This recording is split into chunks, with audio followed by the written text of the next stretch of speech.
రాష్ట్రంలో చంద్రబాబు గారు కూటమి పవన్ కళ్యాణ్ గారు బీజేపీతో కలిసి ఇక్కడ ప్రభుత్వం ఫామ్ చేయడం జరిగింది.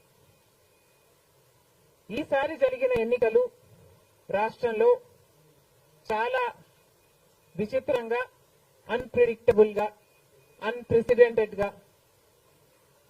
ఈ ఎన్నికలు నిలిచాయి. కారణం ఏమిటి అంటే ప్రజలు చాలా డిసిసివ్ గా ఒక నిర్ణయం తీసుకున్నారు. మాకు మార్పు కావాలి అన్న నిర్ణయం ప్రజలు తీసుకున్నారు కాబట్టే ఈ ఎన్నికలు ఒకే డిసిషన్ మీద ఆధారపడి జరిగిన ఎన్నికలు. For Jagan, against Jagan. ఒకటే డిసిషన్ గా ఈ ఎన్నికలు నిలిచాయి. For Jagan or against Jagan. Against Jagan అన్న మార్పు కావాలి అన్న ఈ గట్టి డిసిషన్ ప్రజలు తీసుకున్నారు కాబట్టి ఈరోజు వాళ్ళ ఓటు వేస్ట్ కాకూడదు అన్నట్టుగా చాలా డిసిసివ్ గా they voted with a vengeance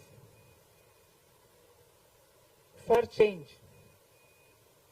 ఇది అవునన్నా కాదన్నా ఇది వాస్తవం.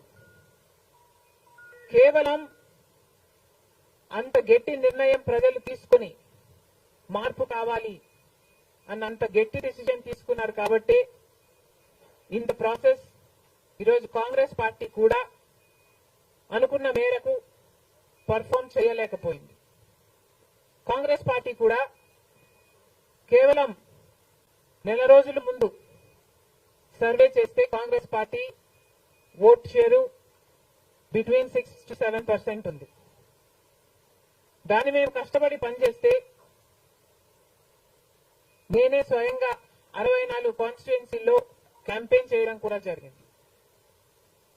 వీటన్నిటితో కనీసం 8% దాటుతుంది అని కాంగ్రెస్ పార్టీ ధీమాగా ఉంటే అది కూడా జరగలేదు. కారణం ఏమిటి అంటే ప్రజలు చాలా డిసిసివ్ గా వాళ్ళ ఓటు వేస్ట్ కాకూడదు, ప్రభుత్వం ఎలాగైనా మారాలి, మేము మార్చాలి అన్న డిసిషన్ తీసుకున్నారు కాబట్టి ప్రజలు కాంగ్రెస్ పార్టీకి కూడా ఓటు వేయడానికి ఆలోచన చేయడం జరిగింది. ఏది ఏమైనా కాంగ్రెస్ పార్టీ ప్రజల గుండెల్లో స్థానం సంపాదించుకోవడం మొదలుపెట్టింది. ఇది ఇలాగే అంచెలంచెలుగా పెరుగుతూ